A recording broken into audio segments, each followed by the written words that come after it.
Hello student, स्वागत है आपका हमारे यूट्यूब चैनल अभी रॉय पीसीएम क्लासेस में।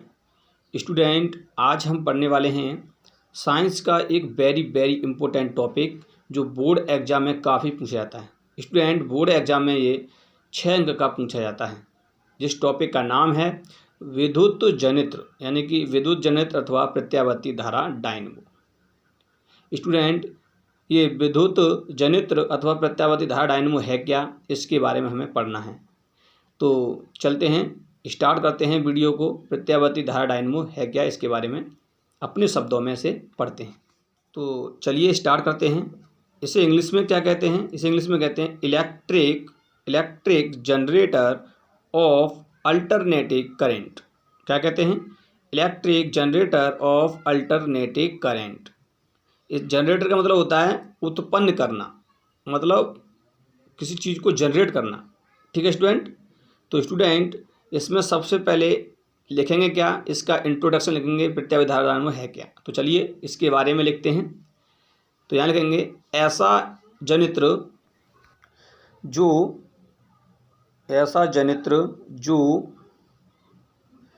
यांत्रिक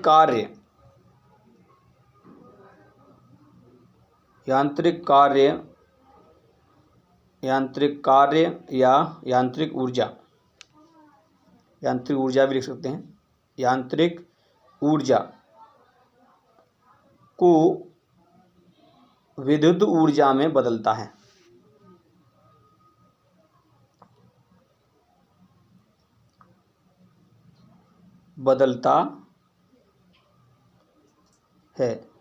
तो ऐसे जनित्र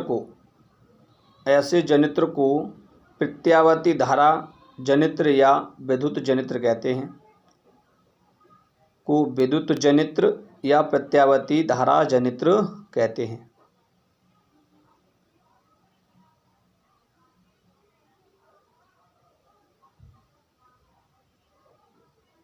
प्रत्यावर्ती धारा डायनमो लिख सकते हैं, यहाँ पर डायनमो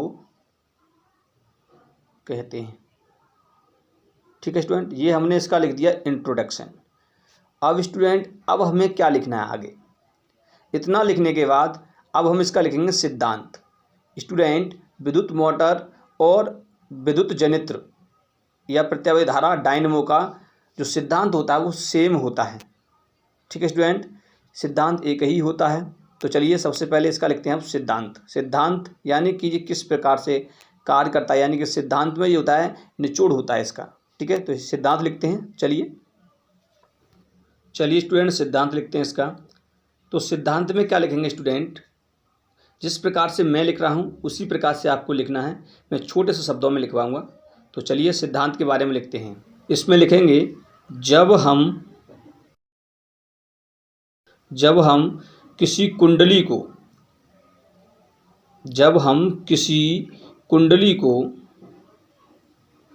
किसी बंद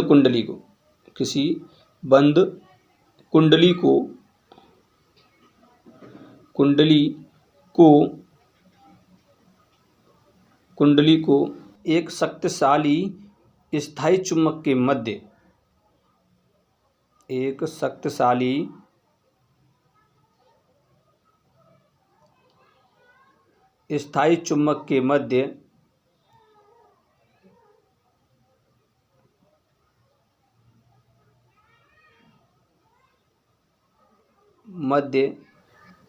मध्य घुमाया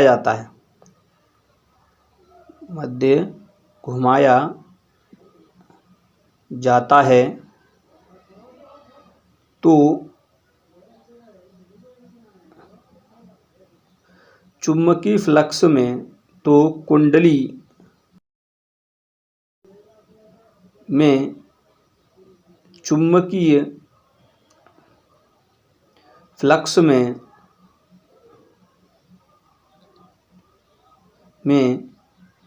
परिवर्तन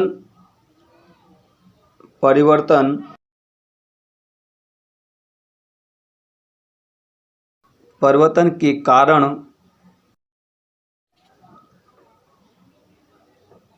कुंडली में परिवर्तन के चुंबकीय फ्लक्स के परिवर्तन के कारण कुंडली में धारा का प्रवाह होने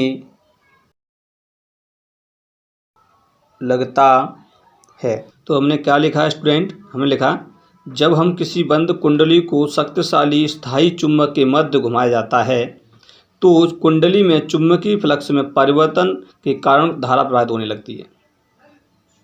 ठीक है स्टूडेंट, हमने लिखा है जब हम किसी बंद कुंडली को शक्तिशाली स्थायी चुंबक के मध्य घुमाया जाता है तो कुंडली में चुंबकीय फ्लक्स में परिवर्तन के कारण कुंडली में धारा का प्रवाह होने लगता है। ये इसका सिद्धांत होता है स्टूडेंट।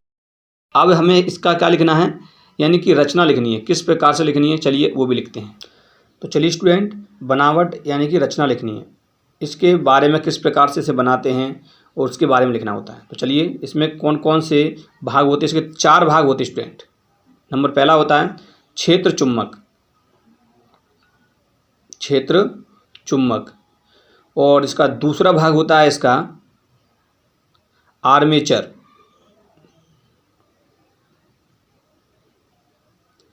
इसका तीसरा भाग होता है सर्पी वलय, सर्पीय वलय, यानी सर्पी वलय के कारण दिशा बदलती है। चौथा होता है बुरुश। ठीक है स्टूडेंट, इसके 4 भाग होते हैं। अब हमें क्या करना है, इनके बारे में पढ़ना है। क्षेत्र चुंबक के बारे में, आर्मेचर के बारे में, सर्पी वलय के बारे में और बुरुश के बारे में। चलिए स्टूडेंट, अब इनके बारे में थोड़ा बहुत लिखते हैं। ठीक है, सबसे पहले हम क्षेत्र चुंबक के बारे में लिखते हैं।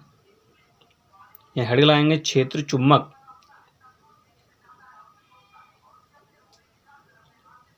क्षेत्र चुंबक क्या होता है स्टूडेंट? यह एक शक्तिशाली स्थायी चुंबक होता है जिसके 2 ध्रुव होते हैं, N और S। यहाँ लिखेंगे यह एक शक्तिशाली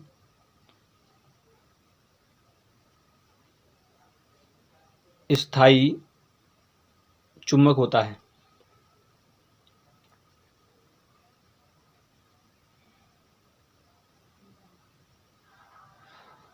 जिसके 2 ध्रुव होते हैं, 2 ध्रुव होते हैं, N व S।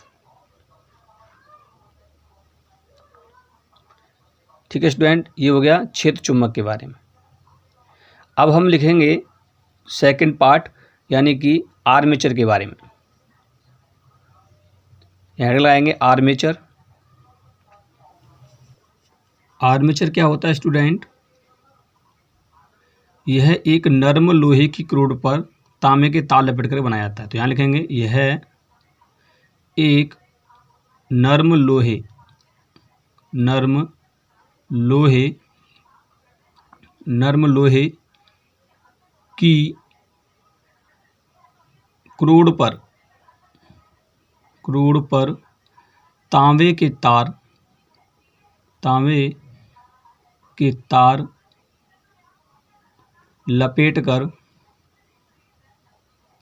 कर बनाया जाता है जिसे आर्मेचर कहते हैं। जिसे हम क्या कहते हैं? आर्मेचर कहते हैं।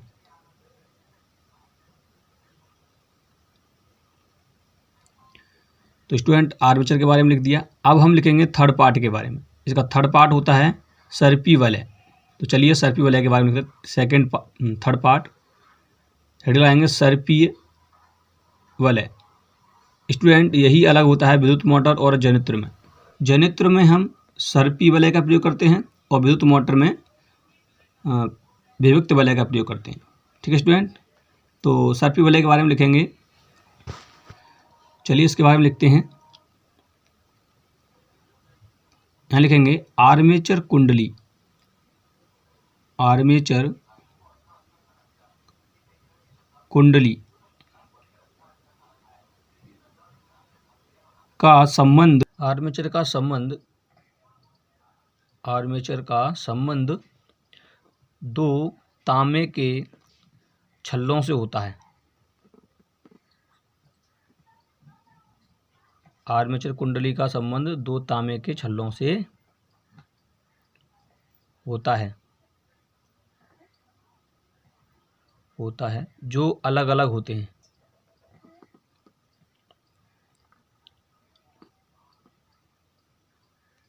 ठीक है स्टूडेंट, अब लिखेंगे स्टूडेंट हम इसके चौथे भाग के बारे में।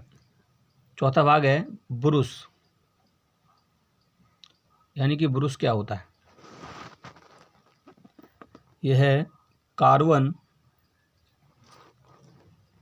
कार्बन के दो ब्रूस होते हैं जो सर्पीय वलय से स्पर्श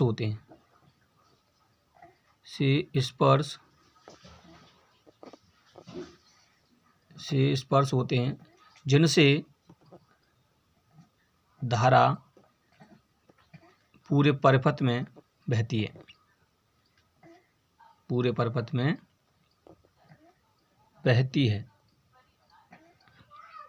ठीक है स्टूडेंट, ये हमने इसके भागों के बारे में देख लिया। अब देखेंगे चित्र के बारे में समझते हैं। स्टूडेंट, ये हमारा चित्र है, इसमें एक स्थायी चुंबक, हम पहले क्षेत्र चुंबक की बात की थी, तो ये दोनों क्या हैं, क्षेत्र चुंबक हैं, यानी कि स्थायी शक्तिशाली क्षेत्र चुंबक जिनके ध्रुव S और N हैं। और ये कुंडली आपको दिखाई दे रही है ABCD, ये आर्मेचर है। ये क्या है, आर्मेचर। ठीक है स्टूडेंट, ये आर्मेचर है जो इसमें घूमता है। इसका संबंध बाहर सर्पी बलों से होता है। आप देख सकते हैं ये जो रिंग के टाइप के गोल गोल हैं, ये क्या हैं, सर्पी वलय हैं। ये आर्मेचर से संबंधित होते हैं और इन्हीं से संबंधित होता है आपका कार्बन ब्रूस, जो देख सकते हैं इसमें जो साइड से लगा हुआ है वो कार्बन ब्रूस होता है। आपको दिखाई दे रहा होगा ये वाले जो हैं, ये कार्बन ब्रूस हैं। ठीक है स्टूडेंट, इन्हें कार्बन ब्रूस कहते हैं। तो स्टूडेंट, इस चित्र के बारे में भी पूछ लेता है, बोर्ड में स्टूडेंट, इसलिए इस चित्र को आप बना करके जाएं। ठीक है स्टूडेंट, अब चलते हैं इसकी क्रियाविधि के बारे में। स्टूडेंट, क्रियाविधि क्या होती है कि ये किस प्रकार से काम करता है उसके बारे में हम यहाँ पर लिखते हैं। तो अपने शब्दों में लिखेंगे आसान तरीके से। तो यहाँ लिखते हैं, यहाँ लिखेंगे स्टूडेंट, जब हम आर्मेचर कुंडली को दो स्थायी शक्तिशाली चुंबकों के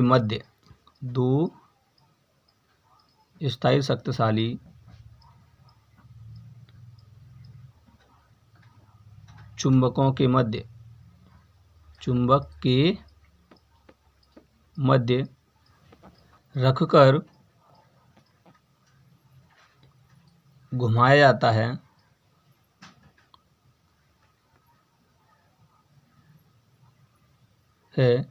तो कुंडली में चुंबकीय फ्लक्स में परिवर्तन होने लगता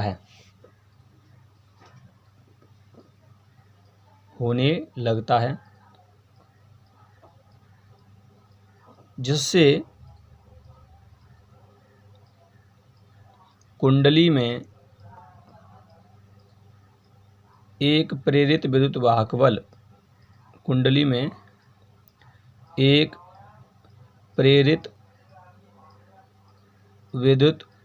बल यानी कि विद्युत वाहक बल उत्पन्न हो जाता है,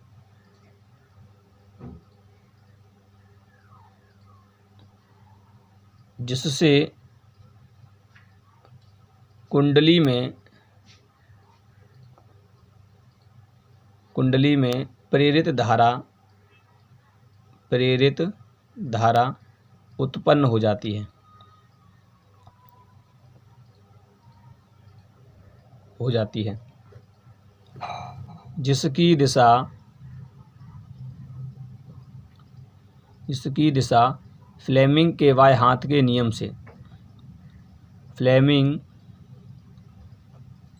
के दाएं हाथ के नियम से फ्लेमिंग के दाएं हाथ, बाएं हाथ नहीं, दाएं हाथ से ज्ञात की जाती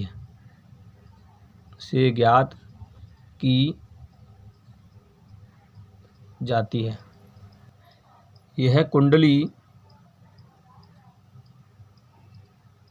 कुंडली सर्पीय वलय से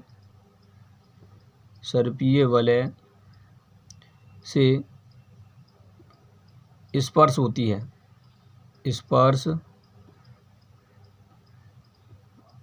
है, जिस कारण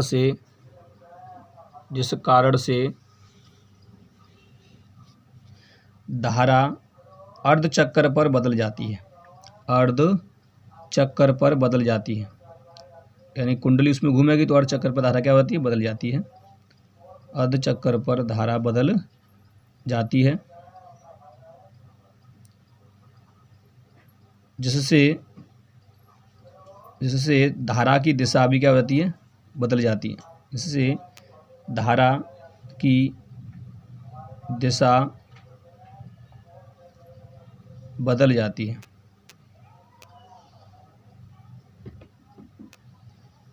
इसलिए इस धारा को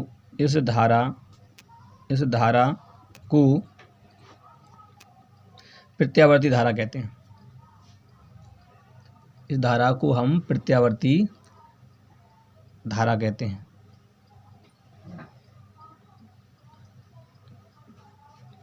और लिखेंगे इसमें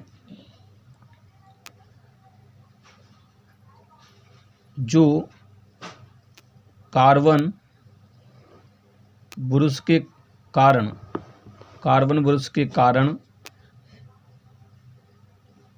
परिपथ में बहती है। ठीक है स्टूडेंट, इतना लिखना है स्टूडेंट हमको। ये इसकी क्रियाविधि होती है स्टूडेंट, बहुत ही सिंपल तरीके से मैं शॉर्टकट में करवा दी है। अब स्टूडेंट इसे आप तैयार कर लें, क्योंकि ये बोर्ड एग्जाम में पूछी भी जा सकती है। तो स्टूडेंट आपको यह टॉपिक पूर्णतः समझ में आ चुका होगा। यदि आपको हमारी वीडियो पसंद आई हो तो लाइक करें, शेयर करें तथा चैनल को सब्सक्राइब कर लें और बेल आइकन दबाना ना भूलें, ताकि आपको नोटिफिकेशन मिलती रहे। मिलते हैं नेक्स्ट वीडियो में, तब तक के लिए जय हिंद।